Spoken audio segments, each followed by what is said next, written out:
Gabi na sa gitna ng madilim at siksik na kagubatan ng Mount Banahaw. Ang hangin ay malamig at mabigat, puno ng misteryo at takot. Si Mang Berto, isang mangangaso na kilala sa kanyang katapangan, ay naglalakad pa uwi matapos ang isang mahabang araw ng pangangaso.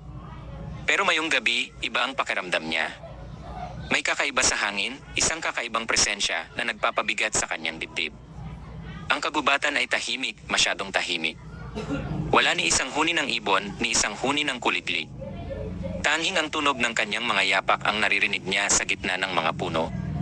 Ang mga anino ay naglalaro sa kanyang paningin, lumilikha ng mga nakakatakot na mga hugis sa dilim. Bigla siyang nakarinig ng isang ungol, malalim at nakakapangilabot. Parang ungol ng isang hayop pero hindi ordinaryong hayop. Isang ungol na nagpapahiwatig ng gutom at pagkauhaw sa dugo. Sinubukan niyang mapabilis ang kanyang lakad, pero ang takot ay pumipigil sa kanya. Ang mga sanga ay tila ba humarang sa kanyang daan, at ang mga ugat ng mga puno ay tila mga ahas na naghihintay na salakayin siya. Isang pares ng mga mata ang sumilay sa dilim, nagniningning na parang apoy. Dalawang pulang mata, nakakatakot at nakakapangilabot. Nakita niya ang anino ng isang nilalang, matangkad at payat, na lumulutang sa gitna ng mga puno. Isang aswang, sa gitna ng madilim at nakakatakot na kagubatan ng Mount Banahaw. Hindi na niya kinaya.